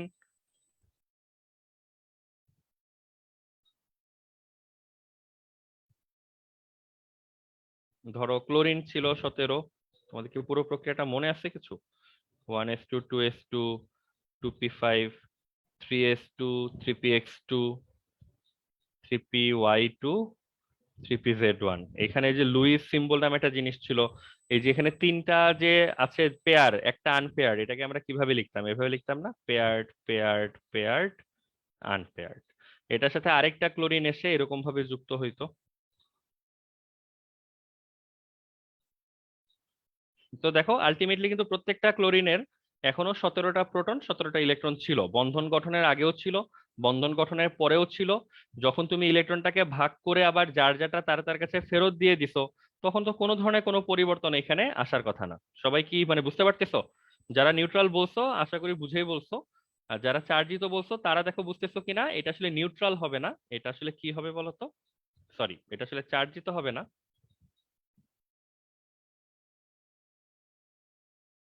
আরে কি বিপদ, হ্যাঁ, এরা হচ্ছে নিউট্রাল হবে, নিউট্রাল।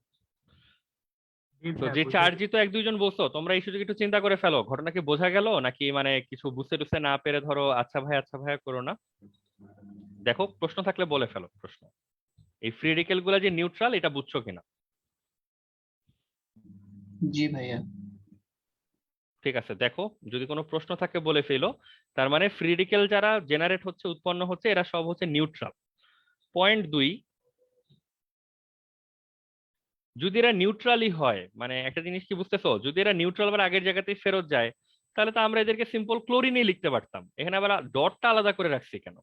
বুঝছো কাহিনী? এই যে দেখো এটা কিন্তু এই ক্লোরিনটাই, তো তুমি যদি আবার মাঝখান দিয়ে ভেঙে আলাদাই করে ফেলো, তাহলে এটারে ক্লোরিন ডট লিখতেছি কেন? ওয়াই নট এটা সিম্পল ক্লোরিন লিখতেছি। তো কোশ্চেনটা হচ্ছে এখানে আমরা এ ডট কেন লিখতেছি, ওয়াই নট এটাকে সিম্পল এ প্লাস বি করে কেন লিখতেছি না? মানে এটা কি বুঝতেছি আমরা এ এবং এ ডট, আমি যদি শুধু প্রোটন আর ইলেকট্রন নাম্বারের কনটেক্সটে বলি, এই দুইটা যে একই জিনিস, এটা কি বোঝা যাচ্ছে? জি জি ভাইয়া। ভাইয়া। দেখো বোঝা যাচ্ছে কিনা। কারো কোনো ডাউট কনফিউশন এগুলো যদি থাকে বা মাথা মুন্ডু কিছুই বুঝতেছো না এরকম যদি হয়, একটু কথাবার্তা বইলো। এতক্ষণ ধরে আমরা যেটা বললাম, এ ডট বলতে যা বুঝাচ্ছি শুধু এ বলতে আমরা আসলে তাই বুঝাচ্ছি। তাহলে দুইটা প্রশ্ন, যে আমরা আসলে এটাকে আলাদাভাবে তাহলে লিখতেছি কেন? আসলে উদ্দেশ্য আছে কোনো, বা সেই উদ্দেশ্যটা কি জানি কেউ? আনপেয়ার্ড ইলেকট্রন দেখানোর জন্য। উম মানে আনপেয়ার্ড ইলেকট্রন স্পেশালিটি কি? এটা তো নর্মালি ধরো যে ক্লোরিন, তুমি যখন ক্লোরিন লেখো, ক্লোরিনের সিম্বল লেখো, তখন কি তুমি ডটটা দাও? তা তো দাও না। তার মানে কি এখানে আনপেয়ার্ড নাই? আনপেয়ার্ড তো আছে। হ্যাঁ, এটা ওই যে সিগমা বন্ডের বিভাজন হয়েছে এটা বোঝানোর জন্য, মানে এটা কোন একটা জায়গাতে বিভাজিত হয়ে আসছে এই জিনিসটা। হ্যাঁ, মানে দেন প্রশ্ন হচ্ছে এটা যে বিভাজিত হয়ে আসছে, এটাকে কি আলাদা ট্যাগ রাখার দরকার আছে? কারণ ওর তো এ আর এ ডটের মধ্যে কোনো পার্থক্য তো নাই। তো একটু চিন্তা করে দেখো এই ব্যাপারে তোমাদের কোনো আইডিয়া আছে কিনা। কথা সত্য যে ওর তো এই ডটটা দেখে আমি বুঝতেছি যে এটা সিগমা বন্ড ভেঙে আসছে। কথা হচ্ছে সিগমা বন্ড ভেঙে আসুক, মানে এই ট্যাগটাকে আমার রাখার দরকার আছে? কোন একটা বাক্সের মধ্যে ধরো 10টা এ আছে, 5টা এ ডট আছে, তো ওই 5টা যে এ ডট, মানে এগুলাকে আলাদা করার কি প্রয়োজন আমাদের? হয়তো এখানে ভবিষ্যতে অনলি ওই একটা ইলেকট্রনই বন্ড করার ক্ষমতা রাখে এই জন্য। না, যদি একটা ইলেকট্রনই বন্ড করার ক্ষমতা রাখে, এটা তো এইখানেও সত্য, এইখানেও সত্য। এতে তো আর আমরা ডটটা দিচ্ছি না কখনো, কিন্তু এর তো যদি প্রশ্ন করি, মানে ধরো ক্লোরিন আমি ডটটা দেই নাই, কিন্তু যদি তোমার জিজ্ঞাসা করি ক্লোরিনের কোন ইলেকট্রন বা কয়টা ইলেকট্রন বন্ড করতে পারবে, ওই ঘুরে ফিরে তো অ্যান্সার আসবে যে এই ডটটাই হচ্ছে শুধুমাত্র বন্ড করতে পারবে। তো কেন তাহলে আমরা ডটটা আলাদাভাবে দিয়ে ওকে আলাদাভাবে মার্ক কেন করতে চাই? আচ্ছা, ঠিক আছে, সমস্যা নাই, মানে এটা উত্তর তোমাদের দিতেই পারতে হবেই এমন ব্যাপারটা না।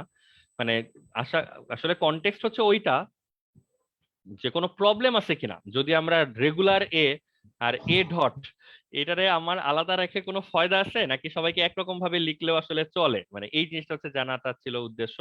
তো প্রথমে তো তোমারে মেইন বেসিক মিলাইতে হবে যে হ্যাঁ দুইটার আসলে সংখ্যার দিক থেকে দুইটাতে কোনো পার্থক্য নাই, প্রোটন ইলেকট্রন সবগুলাতে সমান সংখ্যক আছে। বাট তারপরেও কথা হচ্ছে এই পরিচয়টাকে আসলে আমাদের আলাদা রাখতে হয়, কোনটা বন্ড ভেঙে আসছে আর কোনটা রেগুলার। কেন পরিচয়টা আলাদা রাখতে হয় এ ব্যাপারে তোমাদের কোনো আইডিয়া? স্পিন কি ডিফারেন্ট হতে পারে, যে অন্য ক্লোরিনের ইলেকট্রনের স্পিন আলাদা? না, এরকম কিছু না। যদি স্পিনের কথা যেটা বলছো ওইটাও সেম হবে আর কি, একই ঘটনা দুইটার জন্য অ্যাপ্লিকেবল। ভাই সক্রিয়তার জন্য। সক্রিয়তার জন্য কোনটা সক্রিয় এখানে, এ নাকি এ ডট? ভাই এ ডটটা। এই ডট সক্রিয়। কেন সক্রিয়?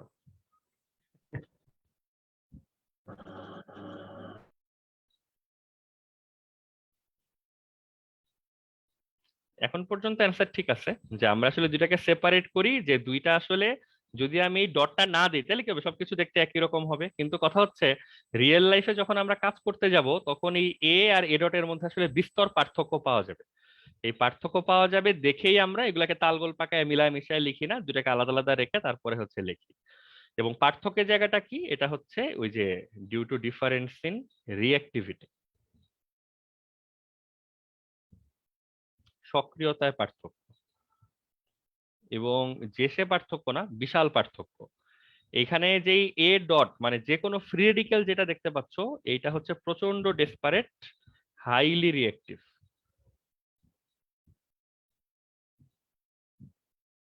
আর সেই তুলনায় এ হচ্ছে অত্যন্ত নিরীহ। নিরীহ বলতে হচ্ছে তোমার আর পার্থক্যটা আরেকটু আমরা বুঝতে হেল্প করি, যে এ আর এ ডটের আসলে রিয়েল লাইফে তুমি কি ডিফারেন্স পাবা, সেটা হচ্ছে এ নামক একটা পার্টিকেল যদি কোথাও থাকে, সে অবশ্যই স্থিতিশীল না। কেন স্থিতিশীল না? কারণ সে তো আর নিষ্ক্রিয় গ্যাস না। নিষ্ক্রিয় গ্যাস না হলেই তো সবার মধ্যে স্থিতিশীলতার একটু কম বেশি একটা ডিফিসিয়েন্সি থাকবে, ঘাটতি তো থাকবেই। তো এই ঘাটতিটা পূরণের জন্য এ কি করবে, এ কিন্তু পাগলের মতো দৌড়াবে না, এ হচ্ছে ওয়েট করবে। যদি সে তার কমন এরকম আরেকটা এ পেয়ে যায় বা বি পেয়ে যায়, তখন সে হয়তো এ বি বা এ টু টাইপের একটা যৌগ তৈরি করবে। এইভাবে হচ্ছে এ নিজেকে সেটেল করার চেষ্টা করবে, এটা হচ্ছে এর ব্যাপার। আর এ ডট, এ ডটের অবস্থা হচ্ছে বেশ সিরিয়াস, সে হচ্ছে মোটামুটি মুমূর্ষ রোগীর মতো অবস্থা তার। ও ওয়েট করতে পারে না, ও আরেকটা এ এর জন্য ওয়েট করবে বা বি এর জন্য ওয়েট করবে এরকম সে করে না। সে এখানে মোটামুটি এ থেকে জেড আলিফ বাতাসা যাই পাক তাকে হচ্ছে ডিরেক্টলি অ্যাটাক করবে। মানে ফ্রি রেডিকেলের বৈশিষ্ট্য হচ্ছে এটা তৈরি হওয়ার পরে, মানে এটা লিটারেলি মুমূর্ষ অবস্থায় থাকে, এটা সামনে যা পায় তাকেই হচ্ছে অ্যাটাক করে। এটা যৌগ, আয়ন, রেডিকেল মানে কি আছে সেটাও সে দেখে না। সে হচ্ছে দেখে যে ইমিডিয়েটলি সে মরে যাচ্ছে মরে যাচ্ছে, তো অন্য কাউকে ধরে সে হচ্ছে বাঁচার চেষ্টা করে এবং ইমিডিয়েটলি নেক্সট যেই কণাটা তৈরি হয় বা নেক্সট যে কণাটা অ্যাভেলেবল থাকে সেটারে হচ্ছে অ্যাটাক করে। তো তুমি এদের এই ডেসপারেট বিহেভিয়ারের কেসে যদি বলো, এ হচ্ছে অবস্থা খুবই খারাপ, হাইলি ডেসপারেট, কিন্তু এ যেটা রেগুলার পার্টিকেল এটার অবস্থা অত শোচনীয় না। ও আসলে ওয়েট করতে পারে, ও ওয়েট করে তারপরে হচ্ছে অ্যাকশন নেবে। হ্যাঁ রাইসুল, তুমি কি মানে এখনই কিছু বলতে চাও নাকি আমার কথাবার্তা শেষ করার পরে বলতে চাও? ওকে ভাই, শেষ করে দিন। আচ্ছা, ঠিক আছে, তাহলে প্রথমত বিষয়টা হচ্ছে এরকম যে আমরা তাহলে কেন দুইটার সিম্বল আলাদা করব এটা বোঝা জরুরি। যে দুইটাকে আমরা একই লিখতাম যদি দুইটার বিহেভিয়ার একই রকম হইতো, আমি যদি কোনো পার্থক্য না পাইতাম। তো বেসিক্যালি আলাদা করতে হবে কারণ আলাদাভাবে এরা বিহেভ করে। আর বিহেভিয়ারে আলাদাটা তো শুনতে পাইলা কোন জায়গায় আলাদা। ফোর্থ ব্যাপার হচ্ছে কেন আলাদা, যেটা তোমাদেরকে জিজ্ঞাসা করলাম, তোমাদের কোনো আইডিয়া আছে কিনা?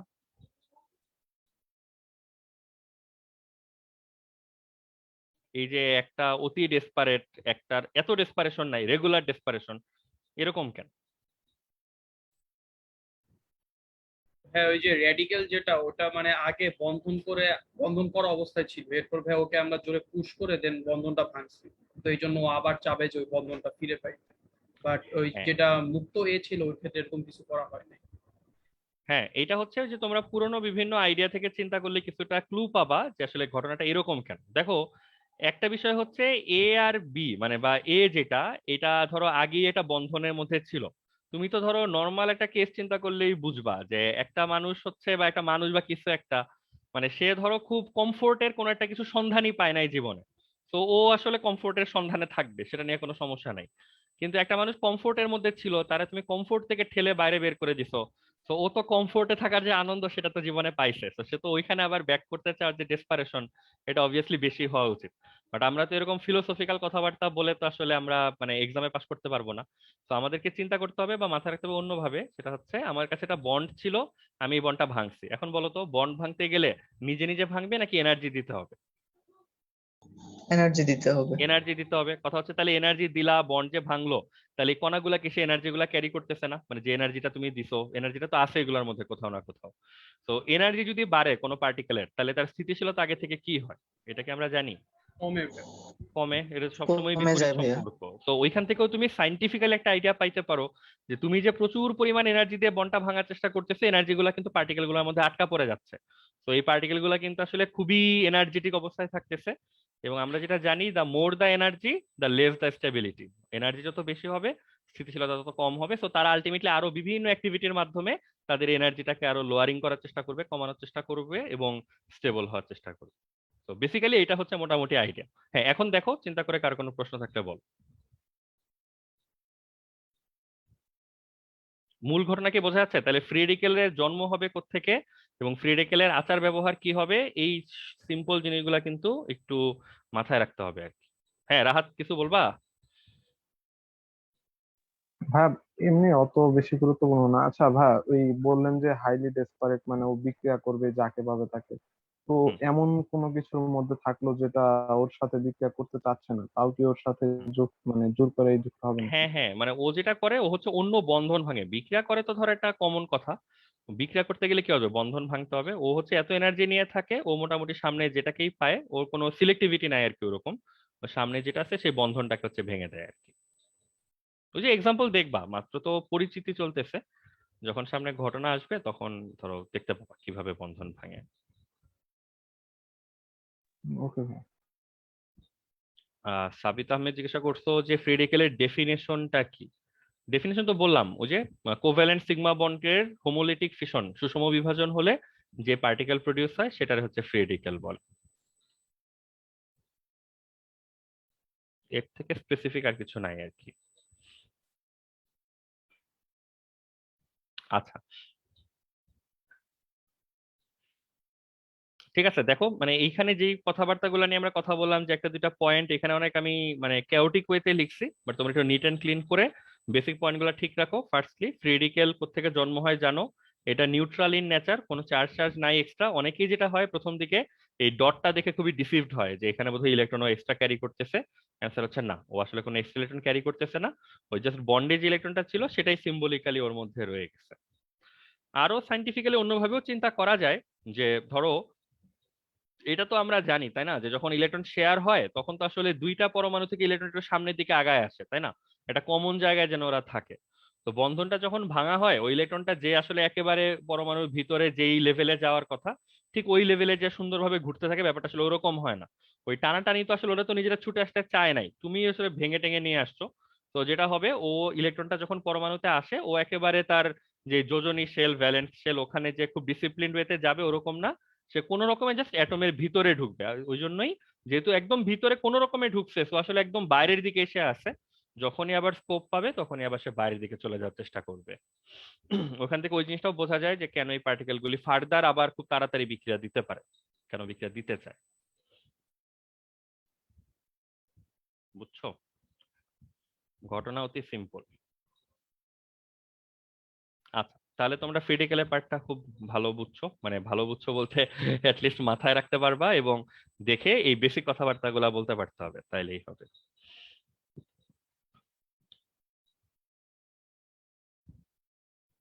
হ্যাঁ সাবিদ বলো। ভাইয়া বন্ড ভাঙার পরে কি যে হাইব্রিড অরবিটাল গুলো আবার আনহাইব্রিড হয়ে যায়? না, আনহাইব্রিড হবে কেন? তুমি যেটাকে উল্টা ভাবে চিন্তা করো, বন্ড ভাঙার পর যা তৈরি হবে তুমি ওইটার জন্য নতুন করে হাইব্রিডাইজেশন ক্যালকুলেট করবা, তাইলেই বুঝে যাবা কি হয়। অনেক ধরনের চেঞ্জ আসতে পারে। ধরো তুমি টেট্রাহেড্রাল একটা শেপ ছিল, ওর একটা মাথা উড়ে গেছে, টেট্রাহেড্রাল হবে কেন? ওটা তো আর হইতে পারবে না। তো যেটা করতে পারো যে যখন যে স্ট্রাকচার তোমার কাছে আছে সেটা কোন হাইব্রিডাইজেশনে আছে সেটা তুমি ক্যালকুলেট করতে পারো। এক একবার এক এক রকম অ্যান্সার আসতে পারে। তো তুমি যেই স্ট্রাকচারের জন্য হাইব্রিডাইজেশন ক্যালকুলেট করবা, এইটা হচ্ছে ওই স্ট্রাকচারের জন্য অ্যান্সার, বিষয়টা হচ্ছে এরকম। জি ভাই। তো অ্যাঙ্গেল বা আদার্স যে পার্টগুলি থাকে হাইব্রিডাইজেশনের সাথে, এইটা ওই based on the structure you are observing ওইভাবে হচ্ছে ওগুলো ফিক্স হয়। ফিক্সড কিছু নাই, মানে হাইব্রিডাইজেশন আজীবন একই রকম থাকবে, মিথেন হলে যা মিথাইল হলেও তা, মিথিলিন হলেও তা, ওইরকম না জিনিসটা। প্রত্যেকটা স্ট্রাকচারে চেঞ্জ আসতেই পারে। আমাদের যখন বের করা দরকার হবে, জানা দরকার হবে, আমরা স্ট্রাকচারটাকে যেটা বলবে সেটাকে সামনে নিয়ে, বা তোমার যেটা দরকার সামনে নিয়ে ক্যালকুলেট করে করে হাইব্রিডাইজেশন বের করবো, করে অ্যাঙ্গেল কি হবে, শেপ কি হওয়া উচিত, এই ডিসিশন গুলাতে আসবো। আমরা মানে জাস্ট ডিসক্লেমার হিসেবে বলে রাখতেছি, ওইভাবে আমরা হিসাব করি না কখনো যে বন্ধন ভাঙার আগে এটা ছিল, তো বন্ধন ভাঙার পরে আগেরটা থেকে ডিডিউস করে আমরা পরেরটা কি হবে, এইভাবে আমরা কখনো বের করতে চাই না। জিনিসগুলো সহজ না, খুবই কমপ্লেক্স নেচারের। তো যে যেটা চায় সেটা তখন বের করি, এইভাবে হচ্ছে কাজ করি আর কি। আহ আচ্ছা, আর এখানে যে এইমাত্র কি করলাম, ইউভি এটা লিখে রাখলাম। তো তুমি ইউভি টিউভি দিলে নর্মালি এই হোমোলিটিক ফিশন যেটা সুষম বিভাজনের দিকে এই ঘটনাটা ঘটে। ঠিক আছে, এটা একটু লিখে রাখো উপরে নিচে কোথাও, জাস্ট নলেজ হিসেবে, যে সুষম বিভাজন করতে গেলে কি টাইপের এনার্জি দিতে হয়, কতটুকু দিতে হয়, এটা একটা আইডিয়া এখান থেকে পাওয়া যায়। যে বেসিক্যালি আলট্রাভায়োলেট টাইপের রে যদি পাঠানো হয় তখন মোস্ট অফ দ্য টাইম এগুলি আসলে সুষমভাবে ভাঙবে।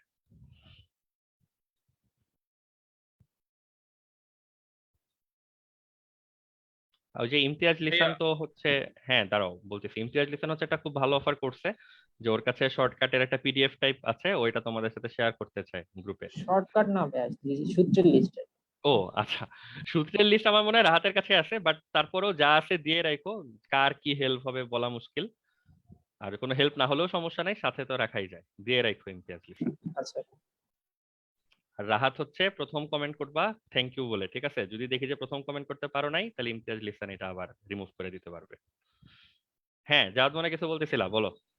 ভাইয়া একই যৌগের মধ্যে কি মানে হোমোলোগাস ফিশন আর হেটারোলাইটিক ফিশন কি একই সাথে ঘটতে পারে? উম একই সাথে বলতে কি বোঝাচ্ছ? মানে ধরো এবি, এইটা ওই যে সুষম ভাবে ভাঙলো বিষম ভাবেও ভাঙলো একই সাথে? জি ভাই, না একই না, সাথে না, মানে একবার এটা হইলো আবার পরবর্তী কেসে আবার হ্যাঁ ওটা মানে হইলো। ওইটা হইতে পারে। ধরো তুমি একটা বিক্রিয়া বা একটা ঘটনায় তোমার সুষম বিভাজন দরকার, তুমি এমন এজেন্ট এমন প্রতিনিধি পাঠাইলা, এমন শক্তি পাঠাইলা, এটা সুষমভাবে ভাঙলো, এটা সম্ভব। আবার একই যৌগ দিয়ে তুমি অন্য কোন একটা বিক্রিয়া ঘটাইতে চাও, সেখানে তোমার বিষমভাবে ভাঙা দরকার, তখন তুমি এমন এজেন্ট পাঠাইলা যে সে বিষমভাবে ভেঙে আসলো, সেটা সম্ভব। কিন্তু তুমি যেটা যদি ওইভাবে বলো যে একই সাথে দুইটা হবে কিনা, অবভিয়াসলি হবে না, কারণ দুইটাকে একই সাথে করার কোনো প্রয়োজনীয়তা আমাদের কখনো থাকবে না। বাট প্রয়োজনীয়তার ভিত্তিতে দুই রকমের দিকেই আমরা ঘটনাকে ধাবিত করে নিয়ে যেতে পারবো। তুমি মনে হয় ওইটাই জানতে চাচ্ছিলা। আচ্ছা,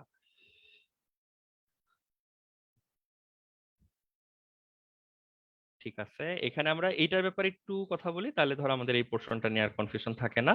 যে আমরা এই যে বিষম বিভাজন হেটারোলাইটিক ফিশন, যেটা আমরা দেখতেই পাচ্ছি যে এটা মানে অবভিয়াস যে ইলেকট্রন মাঝখান দিয়ে ভাঙবে না, এটা হচ্ছে একবার ডানে দিয়ে ভাঙবে, একবার হচ্ছে বামে দিয়ে ভাঙবে। আহ একটু চিন্তা করে বলো তো, যে প্রথমটা যদি ভাঙে এরকম এইভাবে যদি ভাঙে, দুইটা ইলেকট্রনিক কই যাচ্ছে বলো তো? বির কাছে চলে যাচ্ছে, তখন কি পাবা? এখানে কি উৎপন্ন হবে? আয়ন আয়ন উৎপন্ন হবে না। এবার তো বোঝা যাচ্ছে দুইটা ইলেকট্রনিক বির কাছে চলে যাওয়ার মানে একটা তো বির নিজের ছিল, আরেকটা কার ছিল? আরেকটা তো ছিল এর। তো এখান থেকে কিন্তু এ প্লাস বি মাইনাস টাইপের দুইটা আয়ন তৈরি হবে। আবার এখান থেকে কি হবে বলতো? এই অপশনটায় এ মাইনাস বি প্লাস, এরকম হচ্ছে দুইটা আয়ন তৈরি হবে। তো দেখো ঘটনা বোঝা যাচ্ছে কিনা, এটাই তো হওয়া উচিত, তাই না? তার মানে এখান থেকে আমরা যদি বলি যে সুষম বিভাজন হলে যেমন ফ্রি রেডিক্যাল হয়, বিষম বিভাজন হলে আসলে নতুন কিছু হয় না। নতুন কিছু বলতে দুনিয়াতে আগে জীবনে নাম শুনি নাই এমন কিছু হয় না, পরিচিত জিনিসই তৈরি হয়। কি উৎপন্ন হয়? আয়ন তৈরি হয়। ঠিক আছে, তাহলে এটা একটু মাথায় রাখি। এখন প্রশ্ন হইতে পারে এ প্লাস হবে না বি মাইনাস হবে, তোমরা বলো মানে এগুলো কিসের উপর নির্ভর করা উচিত? এ প্লাস হবে না বি মাইনাস হবে, এ মাইনাস হবে না বি প্লাস হবে? ইলেকট্রনের এই আশা। হ্যাঁ, মানে যে জিনিসগুলো তোমরা কল্পনা করতে পারতেছো ওগুলোর উপরে ডিপেন্ড করে, যে ইলেকট্রন অ্যাফিনিটি, ইলেকট্রোনেগেটিভিটি, এগুলোর উপর ডিপেন্ড করে ফার্স্টলি। এটা দিয়ে তুমি ডিসাইড করতে পারো অনেক সময় যে কোন দিকে যাবে। তারপর হচ্ছে এজেন্ট। এজেন্ট মানে হচ্ছে বাইরে থেকে যে প্রতিনিধি পাঠাইছো, ওই যে কিলার, ভাড়াটে খুনি, ঠিক আছে? যে ভাড়াটে সন্ত্রাসী হচ্ছে কি চায়, ভাড়াটে সন্ত্রাসী চাইলে ইলেকট্রনকে টেনে এর দিকে এনে দিতে পারে, চাইলে বির দিকে টেনে এনে দিতে পারে। ওইটা তুমি তোমার পছন্দ মতো, ইচ্ছা মতো, মানে প্রয়োজন মতো হচ্ছে পাঠাতে পারবা, সে অনুযায়ী অ্যাক্টিভিটি পাওয়া যাবে। তো বেসিক্যালি ইলেকট্রোনেগেটিভিটি, এজেন্ট এবং যে এনার্জি টেনার্জি তুমি পাঠাচ্ছ সেটার উপর ডিপেন্ড করবে যে আসলে ভাঙবে কোন দিক থেকে কোন দিকে, পুরোটাই কি এর দিকে যাবে নাকি পুরোটাই হচ্ছে বির দিকে যাবে। ঠিক আছে, তো আমরা যেহেতু এ আর বি দিয়ে এক্সাম্পল দিচ্ছি, তো অনেক কিছু আসলে তোমাদেরকে ভাবে দেখানো সম্ভব না, বাট ঘটনাগুলো আমরা জেনে রাখি, যখন সামনে পিওর এক্সাম্পল আসবে, একটা বাস্তব ঘটনা চলে আসবে, তখন যেন আমরা কিছু বললে তোমরা রিলেট করতে পারো, হ্যাঁ এই জায়গায় তো এই জিনিসটা করলে তো এরকম ঘটনা ঘটার কথা ছিল। ঠিক আছে, যেমন আমরা কিছু সিম্পল এক্সাম্পল তোমাকে দিতেও পারি। ধরো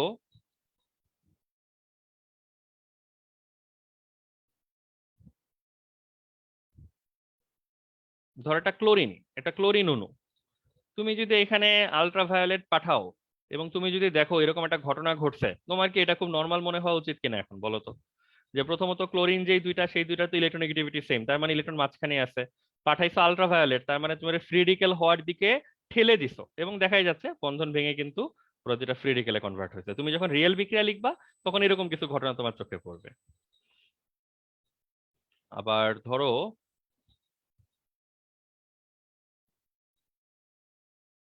ধরো কার্বন ক্লোরিন টাইপ।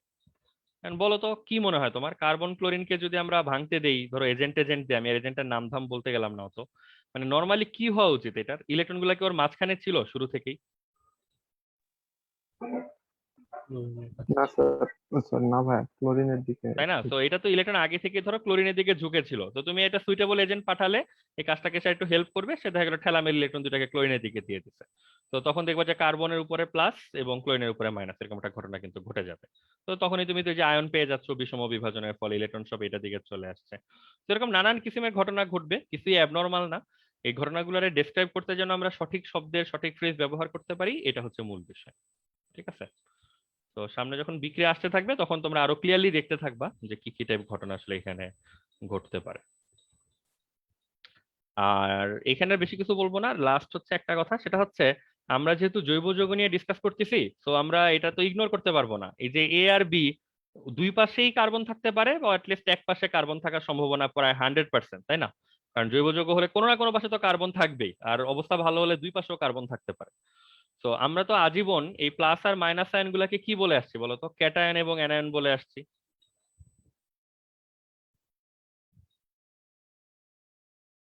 ঠিক আছে, ক্যাটায়ন এবং অ্যানায়ন বলে আসছি।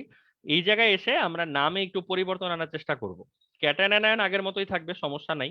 কিন্তু যদি এই আয়নটা কার্বন পরমাণু বিশিষ্ট হয়, মানে কার্বন পরমাণু বিশিষ্ট ক্যাটায়ন, এটাকে আমরা বলি হচ্ছে কার্বোক্যাটায়ন।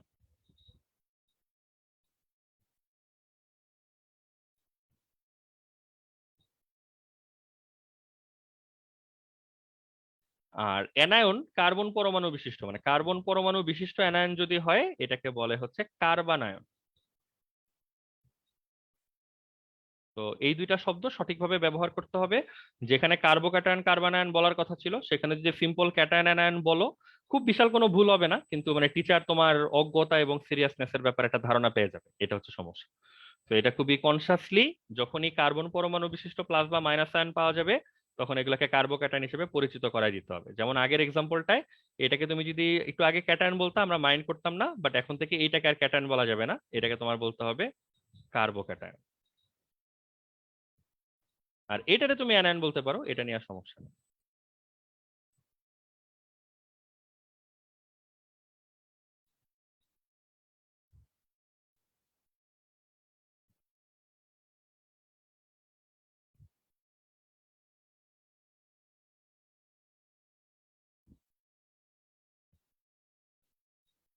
Carbon ion.